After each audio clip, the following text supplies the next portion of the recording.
कल जूनागढ़ वन विभाग की डूंगर दक्षिण रेंज के रबारी नेस विस्तार में एक सिंह बाल का मृत शरीर मिला था, जिसकी प्राथमिक जांच की गई तो उसके सिर के भाग पे तथा पीछे वाले पैर पे इंजरी देखने को मिली।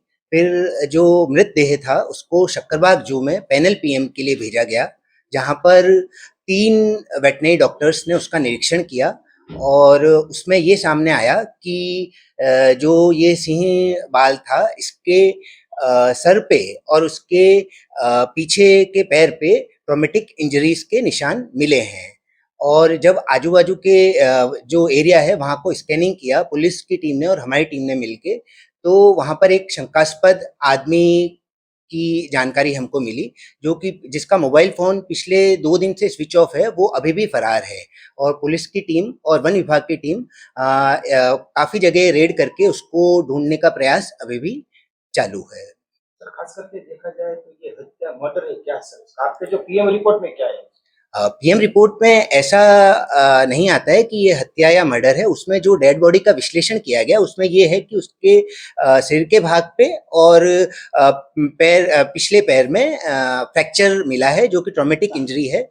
तो ऐसी शंका हमको है कि ये रबारी नेस के जो रहवासी हैं पूना भाई चावड़ा, उनके द्वारा ये कृत्य किया गया है, जो एक प्राथमिक हमको शंका है, और वो फरार भी हैं, जो इस बात की पुष्टि करता है। और हमको उनके निवास स्थान से ऐसे एविडेंस भी मिले हैं जो इसी दिशा में बताते हैं। तो अभी जैसे ही हमको आरोपी एक बार मिल जाए, आरोपी जो संदिग्ध आरोपी अगर मिल जाए, तो उसकी उनसे पूछपरछ और इन्वेस्टिगेशन के बाद में आगे की दिशा तय हो सकती है। संदिग्ध आरोपी पूना भाई चावड़ा, रहवासी ये रबारी नेस विस्तार। सर, उसके टीथ नेक को निकाला गया क्या? नहीं, कुछ भी नहीं निकाला गया। जितनी भी ट्रॉफीज थी वो सारी इंटैक्ट है। सर, उसका हेतु क्या था ये करने का? हाँ, जो अगर जैसा कि आपने पूछा, तो हेतु जनरली अगर ऐसा कोई हंटिंग का केस होता है तो उसमें ट्रॉफीज ही हेतु होता है, जिससे कि कुछ आर्थिक उनको मिल पाए।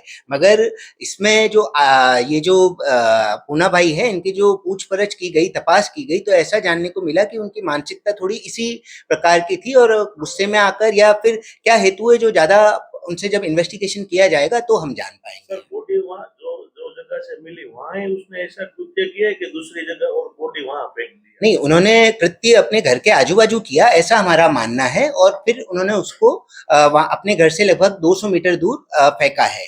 बट वापस से आपको एक बार कहूँगा कि ये हमारा प्राथमिक अनुमान है, और ये जब हमको मिल जाएँगे उसके बाद में हम आपको वापस से एग्जैक्ट डिटेल दे पाएंगे। सर, खास करके अभी बात आ रही थी इलीगल लाइन शो बहुत हो रहा है, ग्रोफेड के पास हो रहा है, ये डूंगर दक्षिण रेंज आप बता रहे हैं। तो ये इलीगल लाइन शो के दरमियान ही ये घटना हुई है, ऐसा वहाँ के स्थानिक लोगों ने हमने ऑफ द रिकॉर्ड बताया। क्या कहेंगे सर इसके बारे में? नहीं, ये ऐसा बिल्कुल नहीं है। ये जो आपकी जानकारी है वो थोड़ी-सी मुझे इसमें सही नहीं लगती, क्योंकि एक 3 बच्चों का जो एक ग्रुप था वो उस विस्तार में गया, जिसमें से एक बच्चा कुएँ में घिर गया था। उसका हमने सफलतापूर्वक रेस्क्यू किया, और उसके बाद में हमको ये जानने को मिला कि एक बच्चा इस ग्रुप में से मिसिंग है। तो हमने पूरे दिन उसका स्कैनिंग किया, तो हमको गिरनार के जितने भी बच्चे हैं वो पूर्ण रूप से सुरक्षित मिले, सिवाय एक के। तो फिर उसके बाद में ज़्यादा स्कैनिंग पूछपरछ की गई, तो पता चला कि एक जो संदिग्ध व्यक्ति है वो वहाँ से फरार है। तो फिर उस दिशा में हमको लीड मिली और हमने आगे की इन्वेस्टिगेशन की। इसकी बात नहीं है सर, इलीगली लाइन शो होता रहा, मानते हैं कि नहीं सर?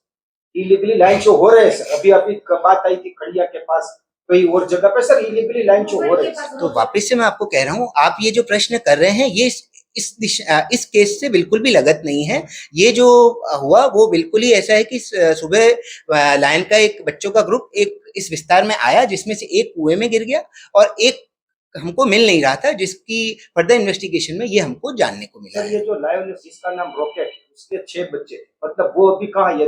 एक तो कुएं में गिर गया, एक की डेड बॉडी। तो अभी रॉकेट लायन जो है उसका नाम रॉकेट है, उसके 4 बच्चे और लायन कहाँ पर? देखिए, जैसा कि मैंने कहा कि ये जो रॉकेट नाम भी आप बोल रहे हैं, ये भी मेरी जानकारी में नहीं है। आजू-बाजू के लोग, गाँव वाले, स्टाफ या कोई भी कौन ऐसे नामकरण कर देते हैं जो बिल्कुल भी योग्य नहीं है। बट जैसा कि मैंने आपको बताया कि गिरनार के जितने भी सिंह के बच्चे हैं, सारे पूर्णतः सुरक्षित है। इस एक को छोड़ के सबका अवलोकन कर लिया गया है। सर, जो ये लाइन का डेट मिलता है, इंस्टीट्यूशंस को बात किया गया है। पीएम में नहीं ये सामने आया। पीएम में तो ये पता चला कि सर पे चोट के निशान हैं, बट जो जैसे कि मैंने आपको बताया कि हमको जो इनके घर के बाजू से जो पुरावे मिले हैं उससे ये इसी दिशा में जा रहा है कि ये किसी लकड़ी से या इसी प्रकार के हथियार से उन्होंने इसकी हत्या की है, जो कि अभी पुष्टि मैं आपको एक बार वो संदिग्ध आरोपी मिल जाए उसके बाद में कर पाऊंगा। सर कुछ वेपन्स भी मिले गए हैं वहां से पुलिस और फॉरेस्ट की टीम को। वेपन नहीं मिला है, वो जो मैं कह रहा हूँ कि कुल्हाड़ी है, उसके कुल्हाड़ी के पीछे वाले भाग से उसने उसको चोट पहुंचाई होगी, ऐसा प्राथमिक रूप से मानने में आ रहा है। बट जैसे ही वो हमको मिलते हैं पुलिस की टीम को और हमारी टीम को, उसके बाद में जो इन्वेस्टिगेशन होगा तो मैं आपको पूर्णतः बता पाऊंगा। पुलिस को पता चला कि एक बच्चा है वो गायब है, इसके कितने घंटों के बाद उसका बॉडी मिला? हमको ये माहिती एक्चुअली जो आप कह रहे हैं कि हमको पता चला कि बच्चा गायब है, ऐसा नहीं होता है कि जितने भी सिंह बाल है, जैसे कि हमको उनको अगर आप कहेंगे कि अभी आज से ही मुझे सारे सिंह बाल को अगर लोकेट वापस से करना है तो कम से कम 2 दिन हमको लग जाएंगे हमारी टीम को, क्योंकि कोई अंदर गीच विस्तार में होगा, कोई कहीं होगा। तो बट जैसे ही हमको ये बात में मिली कि यहाँ पे कुछ शंकास्पद हुआ है, उसके बाद में हमने सारे बच्चों को लोकेट करना चालू किया। वन्य जीव जो है बार बार रेवेन्यू एरिया में आ रहे हैं, इस दिशा में वन विभाग के क्या प्रयत्न रहेंगे, इसके लिए क्या प्रावधान है और क्या सुरक्षाएं बरती जानी चाहिए?